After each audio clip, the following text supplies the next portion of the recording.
it's much better to allocate your money into the things that are working and not what you think is cool. And that's where marketers kind of get into this headspace where oh, I've been a marketer for 10 years. And so you don't know what you're talking about. No, talk to the marketer that's brand new on the scene. They're helping build a brand from, $1 million to 5 million in revenue. And they've like made it big on TikTok. That's the person you should be listening to, not the person that's 15 years in and used to like do newspaper ads.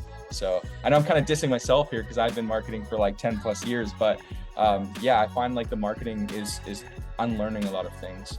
On today's episode of eCommentary, we are joined by Taylor Fraser, who is the marketing director from Outway Socks and Apparel.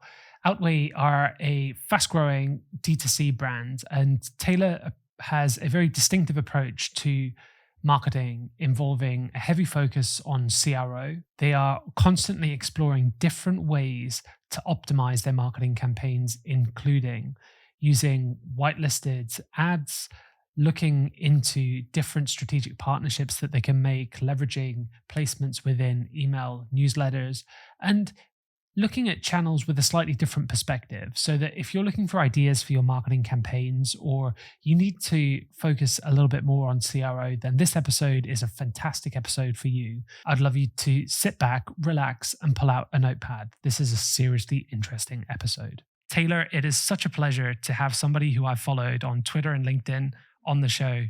Thanks for coming on. Yeah, thanks for having me. I'm super excited to. I haven't done a podcast this year, so this is my first one. This is great. First one, and we're in the back quarter. Yeah.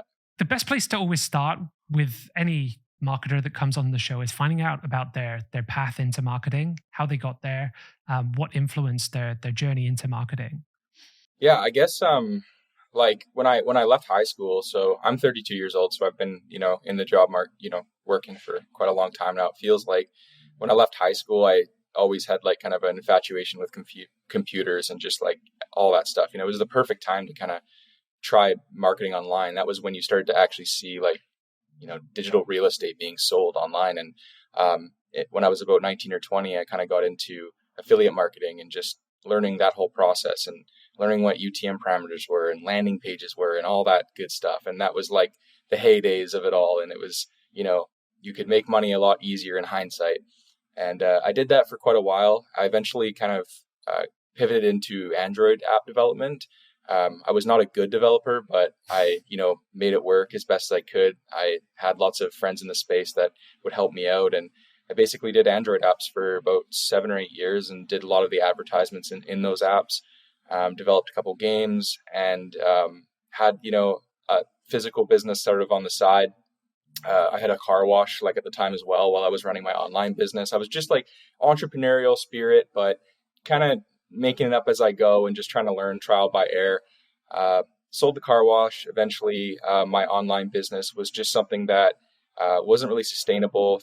A lot of things changed and I couldn't keep up with it. I was not a programmer, had no education. And so I eventually kind of, I realized what my passions were was kind of like creative storytelling, marketing in general, understanding the whole picture. And so I got involved with Outway in 2019. They took a bet on me and I didn't have any marketing experience per se, but I was kind of a seamstress. Like, I could do some web development. I understood how to use Photoshop and AI and, the technical aspects of most things. And so I've just kind of one of those people that like just tries to figure it out and asks lots of questions. And so here I am, 3.5 years later, the marketing director for this awesome performance sock brand. And that's kind of that's the short story of sort of how I became a marketer. And to think that there's other people that have more interesting stories than me, because it's just like marketing is one of those things where you don't always need that like, traditional education for it. You can really have an obsession or, a passion for it and just get good at it. Yeah. And I noticed within your CV that you kind of come initially into a growth management role within the business.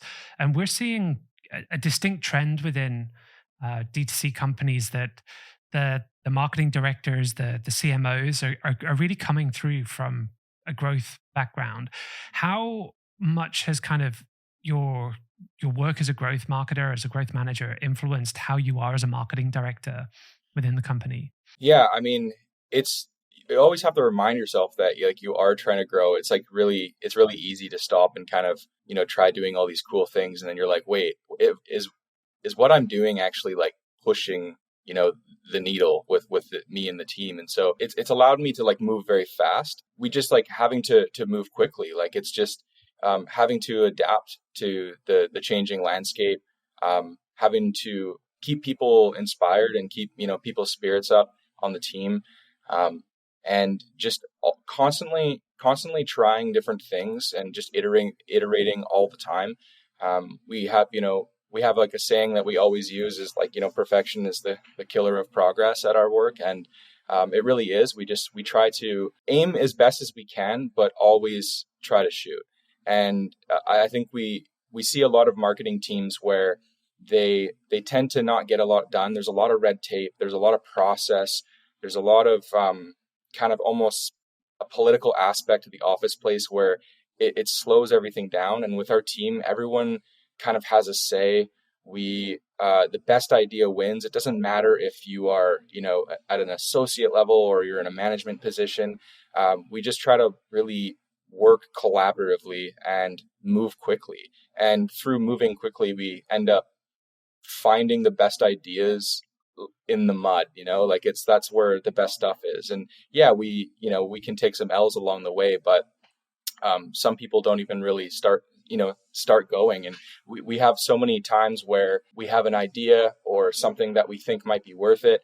And when other companies are still discussing it, we've already implemented 3 versions of it and have decided the winner, or if we're going to completely ditch it at all. And so I think that's been like something that being growth-based has really pushed me to do, is just that knowing that we're not this massive corporate conglomerate that just has endless pockets of money. We have to really figure this thing out, and we have a very small period of time each month to really right the ship and hit forecast goals. And so it's a little bit of a fire, and moving quickly, I would say. And how have you had to kind of adjust some of that growth mindset, the growth marketing mindset of optimizing. And as you start to kind of move into more senior marketing positions, there's always a tendency to have to think a little bit bigger, a little bit more strategically. Is this something that you've had to consciously adjust to, or are you still kind of along a growth route? Yeah, I mean, we are still along a growth route, and it's tough for me because like I at one point was the only person in the marketing department at Outway, and so I wore so many hats. I would be designing the ads that I would be putting into Meta, and then also I was the one, looking at all the stats and making the next plan and doing the web developments and optimizing the CRO and all the pages and making landing pages. So I was a part of everything. And so like now that there's more of us, it's been kind of like we have more operators, and now I'm able to kind of step outside of that role and become like more of a director. It's been really tough because, obviously I love being in the weeds. I love helping. I love collaborating with the team. I almost don't like it when the team sends off a support ticket, because I'm like, hey, I could do that. Like I really like being useful that way. But it has been a very uncomfortable, but in a good way, to have to actually step outside of that operator role and be a director and think holistically on the business, and think about forecasting, because we've gotten into a really good place right now, but we do recognize that the next jump to the next stage of our growth, we have to act differently. We have to do things differently. And it's what got us here will not get us there kind of mentality. And so it's been an ongoing challenge every month, just making sure that I'm checking in with myself and being like, is what I'm doing right now providing the best possible value for the brand? And if it isn't, can I delegate this to someone that is either A, better than me at this, or B, has the time and the resources so that I can go do other things and lay more tracks down. So that's been like the biggest challenge. And I think like we're getting into a position where we're starting to think about things a lot more holistically. And I think that the kind of the economical environment right now has forced us to do so. I'm not sure like how things are over where you are, but right now we're kind of in the midst of like somewhat of a recession, heading into one, maybe, possibly heading out of one.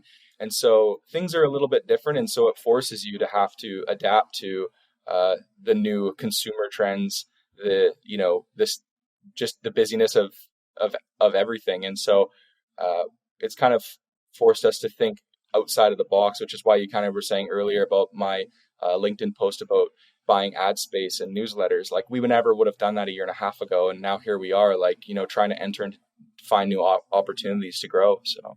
And I think that that's something that I've always really enjoyed with the content you've on LinkedIn and on Twitter, is how you're sharing that journey in terms of what you're actually up to, but also how you're innovating the marketing at Outway. What we usually see is a lot of D2C brands, they're talking about TikTok, they're talking about Meta, and they're talking about Google, and it's it's the same conversation. But what I've noticed a lot with the content that you're putting out and the story behind Outway is how much you're innovating. So you're not only looking at the marketing platforms, but you have quite a focus on things like CRO and landing pages and building landing pages for different stages of the funnel. Could you kind of give us a little bit of an overview in why you're doing that? Yeah, I think as far as innovation, there's marketing innovation, but then we're also like doing product innovation, and that's a huge part. And a lot of brands, they'll have really good marketing, but unfortunately they don't have great products. And that's something that has to kind of move together, is good marketing and good products. And so as we are kind of carving out a better marketing plan, we're also innovating our products and, like making the current products better, getting into new product categories. And so that kind of ends up opening, the availability of different audiences to bring into the business. And then hopefully that the marketing is kept up and, we're able to sell to those people. As far as like the actual innovation in marketing, it's one of those things where things have accelerated so quickly. They're just moving so fast. A lot of marketers out there are kind of in their mind subconsciously, it's still 2013 in their head, and they think that, oh, these static images and these GIFs are just going to work, and like they should just crush it. And I'm just going to go straight to the website, and I'm just going to get sales all day. And it's almost like this stubbornness and this, it'll come back to how it was. And that's kind of like that's a losing strategy. We have to always be seeing what other people are doing out there and finding the best way that we can kind of have our version of it. And one thing that we've kind of been obsessed with is CRO, and really going through the website and asking ourselves, like, what is the journey of a brand new customer, and what is the journey of someone that has already purchased from us, and how can we make it really easy to understand why we exist and what we're here to do and what solutions we're here to provide for a brand new customer, and how do we make it super easy and quick for a current customer to just get in the door and out the door as fast as possible, while possibly like learning something new on the way out the door. And so we've kind of developed these landing pages, really methodically gone through like what our customers are like, what they like to buy, what questions they ask, and all these really obvious things that you when you hear it, it's just like, it's so obvious, it's almost frustrating. We had the opportunity back in the days, we used to have a pop-up shop, and people would walk into the store all the time to just look at the socks that were on the wall. And the number one question that people asked us was, what makes your socks so special? They always, every day, it was just, everyone would come in and go, what's this all about? What makes your socks so special? And so when I built a landing page and I built the product pages, I thought, well, why don't we answer the most obvious question about our product? What makes our socks so special? And then we can break it down. And so like really figuring out how to innovate around product pages, making your product pages almost like landing pages, and then making your landing pages the most delivery of information, the easiest to read and the easiest to navigate away from the landing page to then break into what interests them. And having the highest amount of delivery in the shortest, space is basically our goal. And then all the way down to even how we formulate our homepage and our collections and how we sort our products and how intuitive the site is. Is it mobile friendly? All these things have, they're not necessarily innovations, but there are a lot of brands that simply do not take account into any of these things. They just go, well, we just need to increase the Facebook spend because we're not making enough money. And it's like, well, you can actually just, and I always say, like, don't chase shiny things, polish what you have, is kind of something I've always said, is like, there is so much more you can do with what you currently have that it almost seems like innovation, but it's actually not. It's the most obvious things. Yeah. And a lot of the reason that brands avoid, working heavily with CRO and they put more money into the marketing platforms is because adding a zero to your marketing spend is, it's a 2-second thing to do. Yeah. Or putting a price promotion on, 30% site wide when you're chasing revenue. It's an easy thing to do. Yeah. But actually getting into, your market orientation, your customer insights, and applying that to a product page takes work and it takes understanding. And I think that as marketers, we've kind of got lazy, and the whole updates with iOS are forcing us to be better because we've been spoiled. Mm-hmm. And it just sounds to me like you really understand that with what you're doing with the website. And if you can improve conversion rate by 1 percentage point, like that has a marked improvement on brand net profit at the end of the month. So that if you can constantly look for ways to innovate this, you're earning your brand over the course of 12 months a significant amount of money. Now, I saw within a post that you made that you were kind of vocal about some of the gimmicky CRO tools, the spinning wheels and things like that. And I think that, why do you think brands are chasing conversion optimization using these tools as opposed to taking a similar route to what you've done?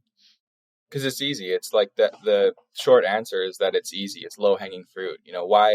Why would you want to go through the hard thing and try to really figure out your business when you can just simply add an app for $7 and do a spinning wheel and not get to the root of the issue? I mean, those things they're like a flash in the pan. I'm sure they can work. I think there's drop shipping stores that probably do really well with those things, and that's okay. That's fine. That's why they exist. But I think if you're really building a brand with a nice aesthetic, a really good store experience, I don't have a problem with those gimmicks. I think they can sometimes work. We have an upsell in our checkout. It's very, just tasteful. It's like it's not in your face, but it's like, if you want to add this, mystery pair to your order, here you go. And it works really well. But when you start to like stack up those different gimmicks, it's almost like a little insecure. Like you're trying to cover up the lack of like actual marketing in the background. And so again, not like fully dissing them, because I do think there are stores that benefit and work with that. But in my opinion, they don't really last too long. They're not around for too long. I would rather understand like what my customers are buying and what their pain points are and how to get that person from like, our average product value is like, say, $20. And so, if we find that like people are buying, say, 3 units per order, that's about $60. How do we get that order value up to $70? Like that's the question. What creative ways can we do? Because maybe the person doesn't want 4 pairs of socks, but okay, well, we have a mystery pair. So let's make a mystery product. We'll put it for 50% off. They don't know what they're going to get. It's exciting. And then now we've bumped their order up to $70, and they almost feel more excited to get their order, and they might get something really cool, or they'll get a product that they never would have purchased knowingly, and now they're trying it on and going, you know what, these ankles are actually awesome. I really like these. I'm going to go back and buy some more.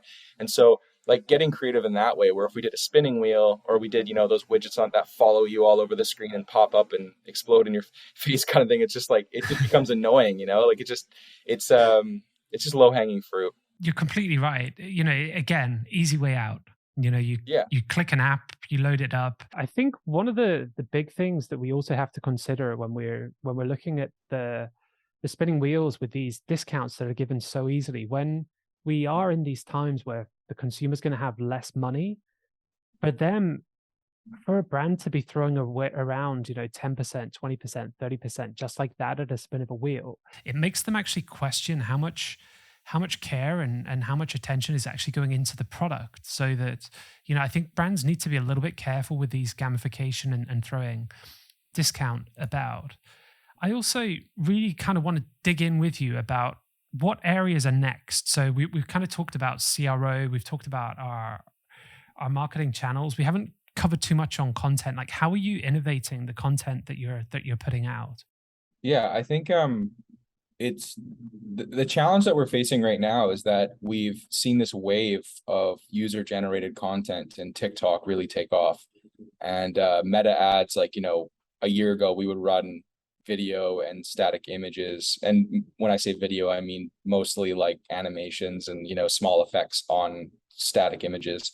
And so we've kind of seen as things have shifted, there's this demand for more video content, which, you know, is tough to get, but the beauty of it is that it's almost like the worse quality, the more authentic and, rapidly like in your face kind of, videos that you get seem to be working the best, which that's great. But then you're kind of forced to almost turn into this like micro agency for content. And so one thing we've had to learn is like, we don't have a massive team, but our meta platform as well as our TikTok platform is constantly hungry for new content, especially the TikTok. It things burn out so quickly, you get diminishing returns on videos. And so we've sort of had to on the fly whip up this small content engine within the brand where we're constantly sending out products to people and getting them to build content for us, and sending them video briefs and getting clips from them and then editing them and putting them together. And so just keeping up with that, it's not necessarily an innovation, but we've had to innovate as a company and really become almost this like content machine. And it's a lot of work. Like, it really is a lot of work. I mean, they make it sound so simple, like, oh, just send product to people, but a lot of people don't know how to make content that say that they do. And then a lot of people that are really good at content are very hard to kind of get a hold of and strike these deals with and stuff. So you kind of want it in that sweet spot where you're getting a lot of content for not too much money, but at the same time you're getting good stuff in return, because there's nothing worse than when you send someone product and then they give you a video and you're just like, we can't use this. And so we've had to really like almost become this content agency would be the main innovation. Another one, just kind of thinking more holistically, like we've talked about earlier, and just having this more of like a halo effect on our brand. We've kind of got into this pattern where we're so used to just not relying, but using email and retention, and then using meta Facebook ads, and kind of just like pushing the business forward with these two channels, like let's acquire and then let's keep, let's acquire, let's keep. And there's all this other stuff on the side that kind of gets left, and you don't realize the impact it has when you start to Google your brand and realize that there's or Google performance socks and realize that there's brands that are on Pinterest and they're on Snapchat and they're in articles and they're in listicles and they're being shared on different newsletters. And in your mind, you're like, I don't see this as growing the brand, but perhaps it's not directly growing the brand, but what it's doing is it's creating almost this presence of your brand where that no matter where that person goes, they're kind of bonking into that same name. And even though that maybe in that moment they're not purchasing right there, that when they are ready to make the purchase or they're ready to consider making the purchase, you're at the top of their mind is, oh, what was that brand? I always see them on Facebook. I see them on Instagram and TikTok. And I've actually like seen them in an article. And then all of a sudden they Google best performance running socks, and boom, you're like number one in an article. And then that's where the sales attributed to. So you wouldn't think like, say an article would be an attribution channel, but it kind of is in this strange way, because you kind of have this like grander halo effect with your brand. And so that's one thing that we're starting to really see and innovate around, is just being present everywhere, even if it's a little Yeah, bit. and it doesn't have to be expensive. I think this is the illusion that a lot of people are under, is that being everywhere, they need to spend the same amount. If they do Pinterest, they need to spend as much Mhm. money as they're spending on Meta or on TikTok. But actually, you know, maybe just check the bases.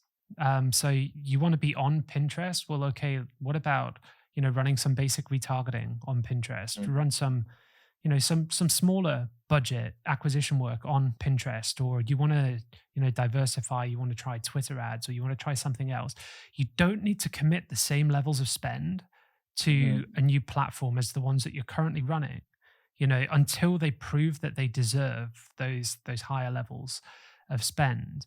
I kind of want to go circle back a little bit onto the topic of content creation, because I think this is an issue that a lot of brands are coming up against, especially with TikTok. You've got to have a content machine to be able to get the most out of TikTok.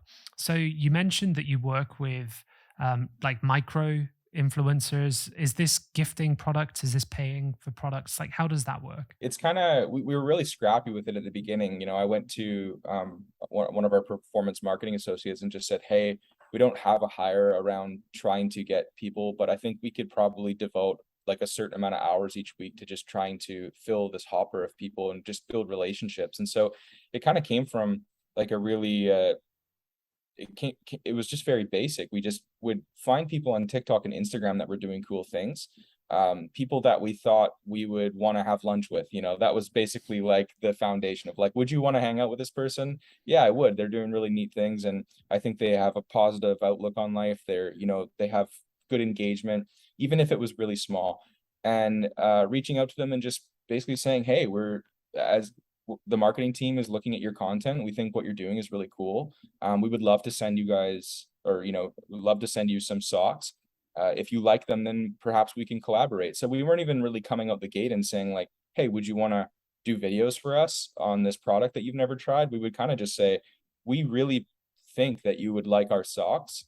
If you do like them, then message us back and let us know. And then we've got like a video brief for you. And so 9.5 times out of 10, we would get someone say, I love these socks. These are great. Like, I actually already made a video. Here you go. Or they'd be like, I would love to make a video. What are your terms? And so then we would talk further about that. And so we have different ways that we compensate people.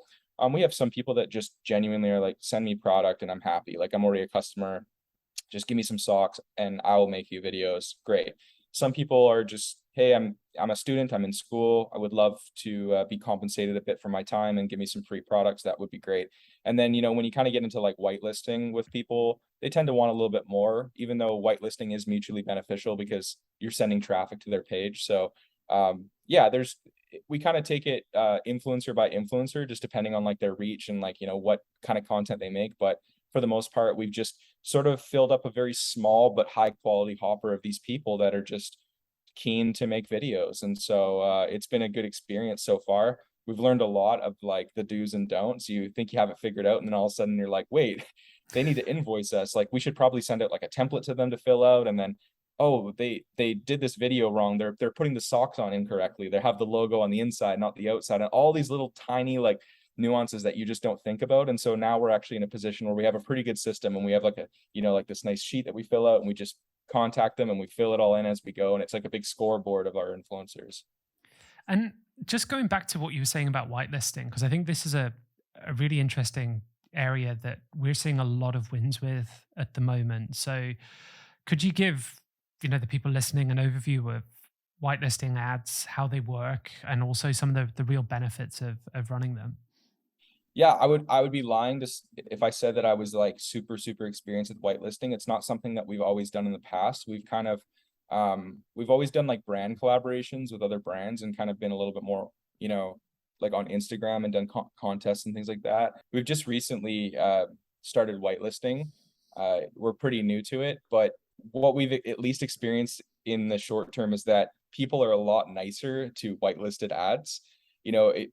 On TikTok especially, you can post like any advertisement and say the most harmless thing ever, and there's someone in the comments just saying something disgusting about like your brand, or like just in general, they just want to be heard. There's no accountability on TikTok. They have burner accounts, they say all this stuff. The one thing I noticed is like there's a lot nicer comments on whitelisted ads because they're actually commenting on this person's post that's sponsored, and so there's a little bit more accountability to being mean. So that's a good thing, because then it kind of creates a little bit more of a positive environment in the comment threads. You can actually like you answer people's questions and not have people kind of like making like weird comments. And then also there's just a trust with it. When you're in your news feed and you see that there is an ad, a video of someone, and it's sponsored by this brand, they're almost like creates this trust where it's like, this isn't fully the brand telling me this, it's this person on behalf of this brand, and I trust that this person vetted the brand for me, and therefore I feel like I trust the brand, because if they're doing it, then I'm going to do it. And so it kind of creates this almost like a middleman bond with the advertisement. And also too, when you are whitelisting some people, it's beneficial to them. I mean, we live in a very superficial world. You get people out there that just want to be big on Instagram and Facebook for the sake of being big. They don't even really exactly know why. They just want to have a bigger audience. And so when you come to them and say, hey, if you make content, we'll send you product, we'll pay you, and we're going to send, 50,000 impressions to your post, they're keen, because they're like, hey, I'm going to do a really good job at this because I think I might get followers. So it's like, overall, it's just a much better thing. In fact, there are marketers out there that I've met that purely whitelist. That's all they do. They only whitelist their ads, which is very interesting. Yeah, and there seems to be a trend behind that on TikTok at the moment. A lot of Yeah. apparel brands are really going heavy with whitelisted ads. So you might have noticed where you're seeing a brand being promoted by multiple influencers, and you're in a you're in a retargeting sequence with this, but you're seeing different people tell you how great this product is. And there's one at the moment that I'm firmly in the net. It's it's a funny product. So it's a supportive T-shirt for men. So it's one that's about giving men a bit more support in their chest. Clearly, I'm in the dad bod category now, but it's it's all about like giving men more support, and why should women Right. have the support? But I'm a marketer, and I know what's going on with this. Like, I Yeah. know that this is whitelisted ads, but the other day I was like, this product's pretty cool. I've seen 8 different people promote Mm. it, and even I clicked and went to the site to look at the product.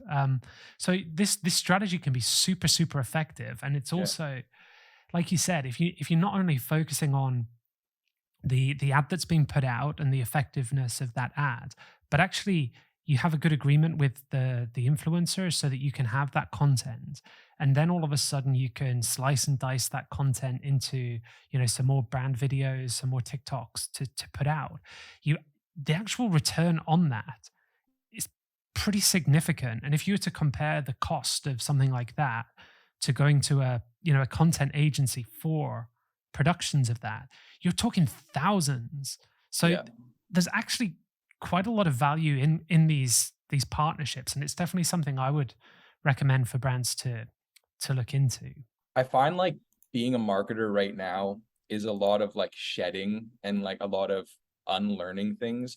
And that's where my mind was like, say a year and a half ago, if, the CEO came to me and said, hey, we need more video content, I'd be like, okay, well, we need to find a we need to find a videographer. We need to find like a team. We're gonna like hire actors. We're gonna make this big like commercial. And then it's just like this one amazing commercial, which they do a good job and it's amazing. But the actual impact it has on acquisition or growing the brand, it is not anywhere near where you think it would be. And you might be able to put that into a brand awareness campaign or a traffic campaign, post it to your grid, and then maybe your loyalists will be like, oh, that's a really cool video, that's neat. And then you're just like, oh, that didn't hit. Like, what happened to the commercial that would just like get all this traffic? And so, and you're right, like it's thousands and thousands of dollars to get this done. Even when you're getting a good deal, it's thousands of dollars and doing a lot of the work.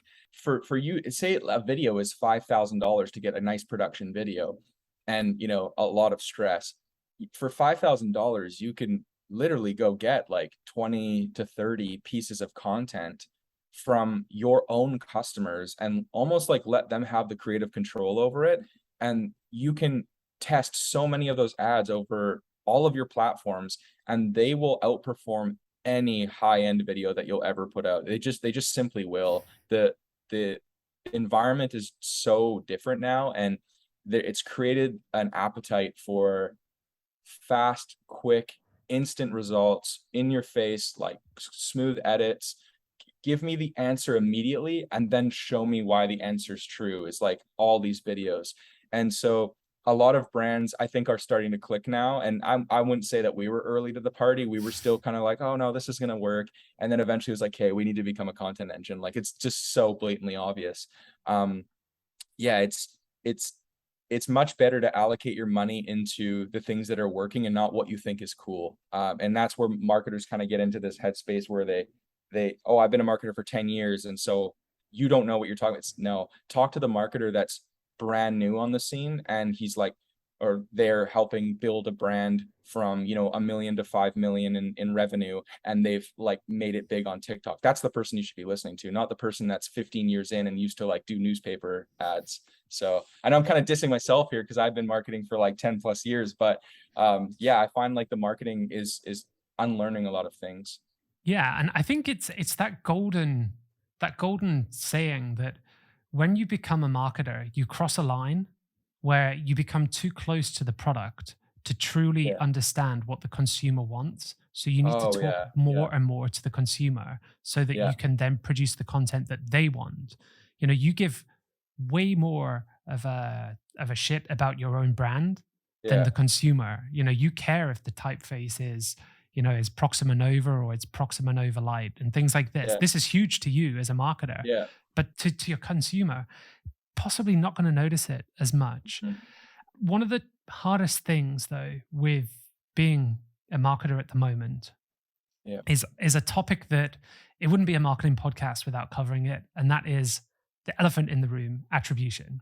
How are you guys tackling attribution?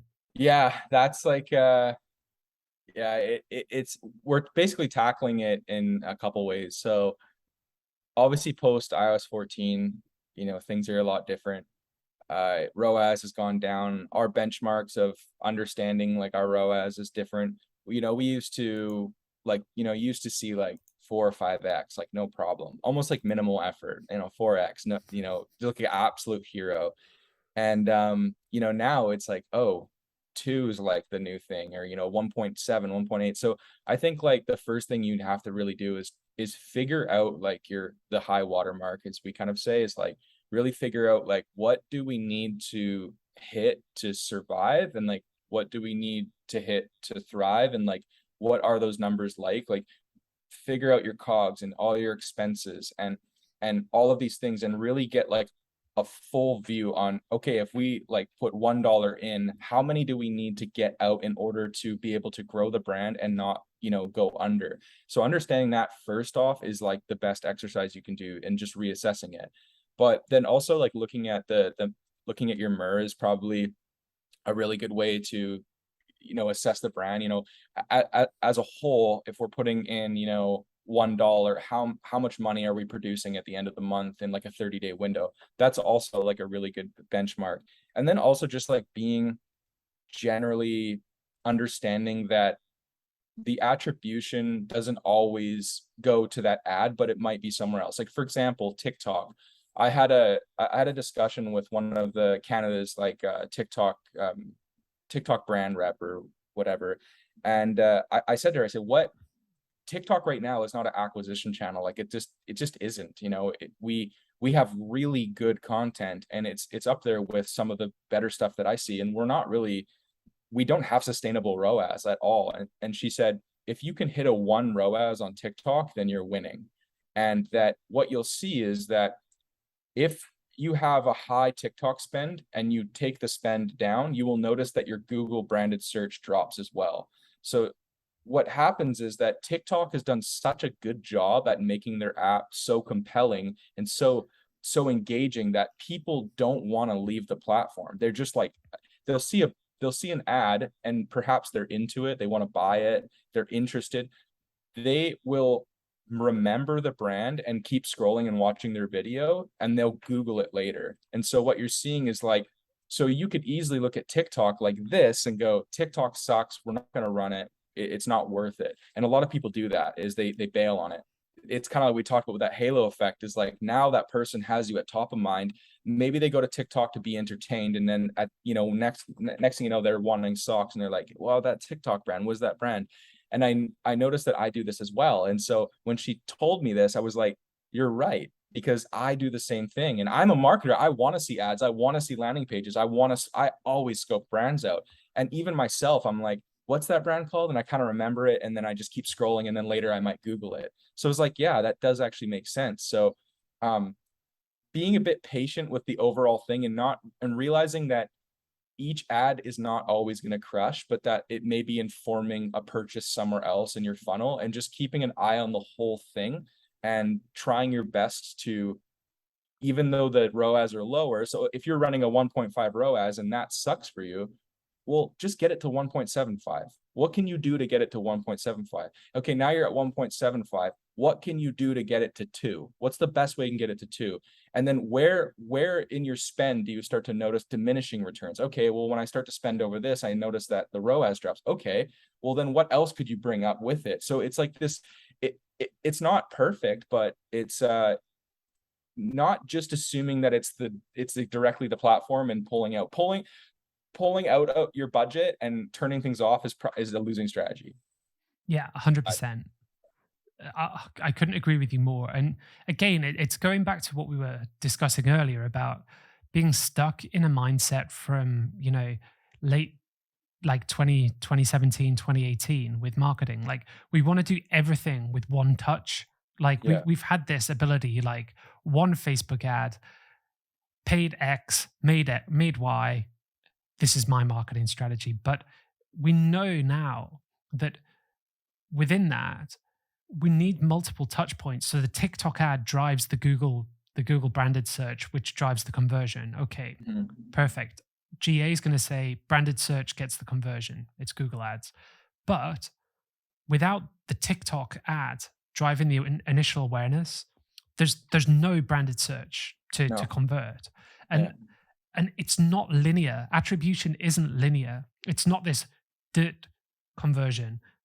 Conversion, it's multiple touch points. It's about being across, like you said earlier, multiple platforms, being visible so that when the consumer is ready to buy, you are top of mind, you're available for them to buy, and they do that. We like to finish our show with one question, which is always passed on by a previous guest.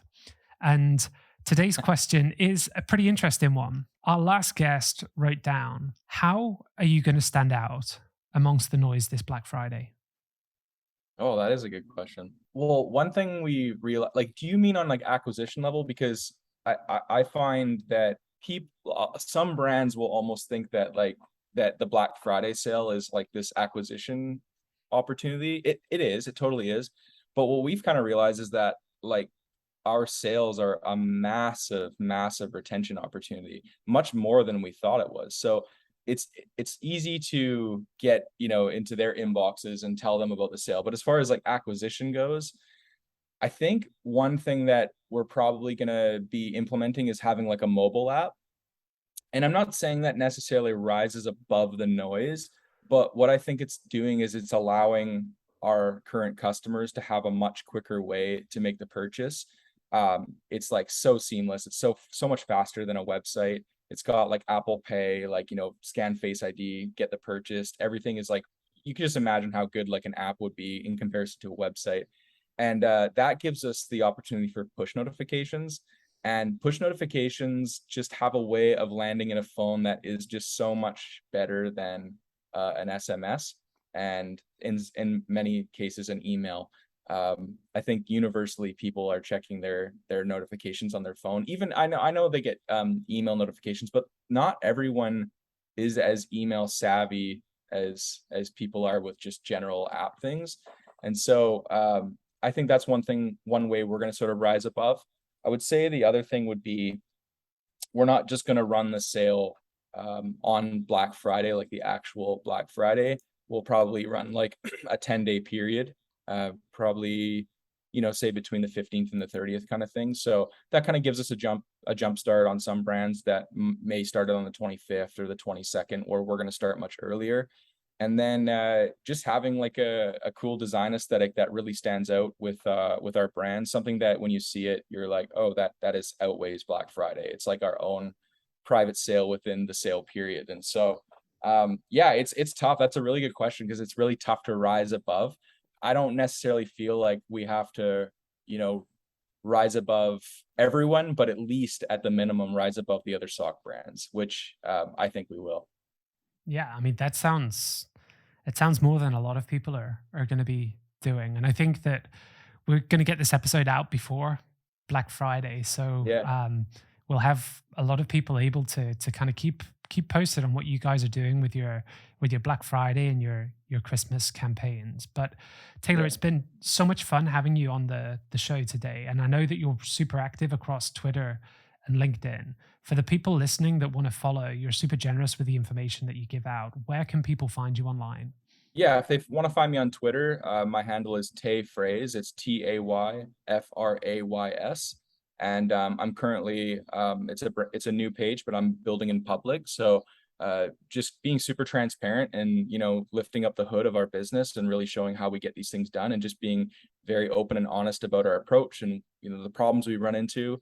We're just people as well, and so I'm basically, my goal is to try to be the marketer that I needed a year and a half ago, that I would have wanted to see, that the person that, I would have wanted to look up to and get information from. So I'm almost like building content for the person that might be like trailing slightly behind us, whether it's the brand size or its skills and development. And so, yeah, as much as I possibly can, I will be putting stuff out there into public, and always happy to chat and answer questions. And yeah, that's pretty much it. Taylor, it's been such a pleasure. Thank you for your wisdom and thank you so much for your time. Yeah, I really appreciate it. It's nice to meet you.